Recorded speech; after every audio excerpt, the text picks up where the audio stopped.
Right, hey guys, here we are, hole number 6 here, and I'm going to go with just a little bit of length here. You can see that I'm going royal ball and also full top spin. I'm thinking somewhere along, what's that, 5 rings. You go at least 10, 11 rings, and you can also see that I'm going to need some curl on top of this. As you can see, my ball guide's kind of still out. So foremost, we want to make sure that bounce number 1 definitely lands on the fairway. Check. So good with that.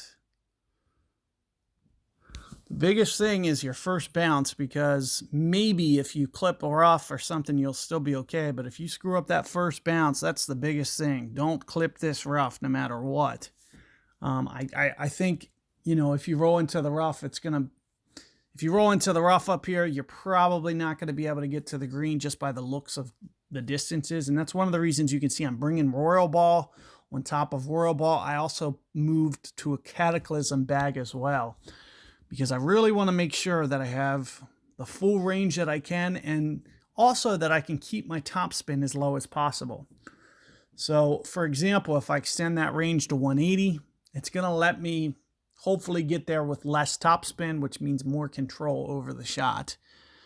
So as opposed to, maybe your sniper gets there, overpower plus top spin, but it's one of those things that the less you can top spin, the better, because it gives you more control over the shot. And you can see opponent does hit the rough here, so that's one of the main things you'll want to do.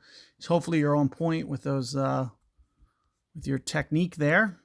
And it looks like I am plenty to get there with this setup. So, but if you do have Cat 7, I would definitely recommend this over Sniper, just to make sure, because you never know, that second bounce could clip the rough or something. Hopefully you'd roll out into the fairway. But what this will do is it'll secure it to where you'll always be okay. And with 6 backspin, we're barely going to get any rollout. So you'll see that I'm probably going to use some sort of offset method, because this fairway is very hilly.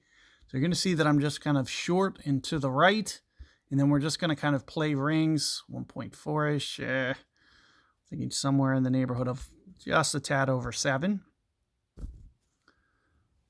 That might be just a tad bit too much. I'm looking at this elevation. Yep, it is. I knew it. I didn't know it until I actually saw that there was some elevation there. So this is significantly uphill, which I really didn't check for. But so what I did was more of like a flat shot, to where I was essentially just going max-ish rings, very close to max rings. However, there's so much elevation here, you can't even go close to that here. It looks like it's almost maybe even 2 full rings short that you need to, so it's very uphill. Which actually, in all honesty, might make the shot just a little bit easier. So if you can figure out that real ring adjustment, I'm thinking, 20% less, or at least maybe even 30. What would 2 rings be? That's like 30% less than what I went. So if I change 7 rings to 5 rings, we're talking about 30%, 25, 30% less than what I actually adjusted. So it's almost going to be 2 per ring, very close to 2-ish, or 1.8 per ring, maybe with that Cat 7.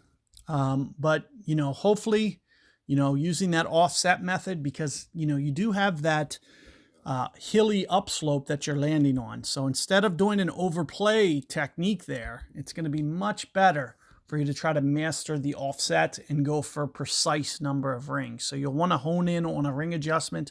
And that's where I'm kind of trying to, if it was 1.4 for a Cat 7, I'm trying to say, it might be 1.8. So, I should only be going about 5 rings there. 1.8 to 2.0, somewhere in that territory should be the correct amount of rings for a Cat 7. So that means with a Sniper, same type of thing. A Sniper, instead of being 1 per ring, it's probably going to be closer to 1.3 at max. Okay, so keep all that in mind. Good luck, and I'll see you guys on 7.